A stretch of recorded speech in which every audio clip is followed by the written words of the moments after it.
how to download Imo application on your Android device. So hello guys, welcome back to my YouTube channel. In this video I'll be showing you how you can easily download your Imo application on your Android device. So first thing what you want to do is simply head over to your Play Store, and once you're inside your Play Store, simply click on the search button over here and simply search in for the Imo application, that is IMO.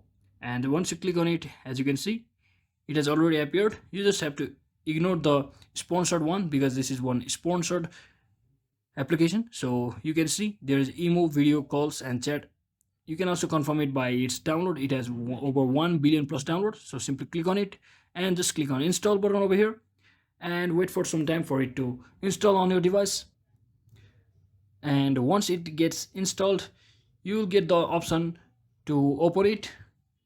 And once you see this option, simply click on open, and that is exactly how you can easily successfully download your Imo application on your device. And that's exactly how you can easily download your Imo application on your Android device. So hope this video was helpful guys. If it was, don't forget to like and subscribe to the channel. See you on the next one.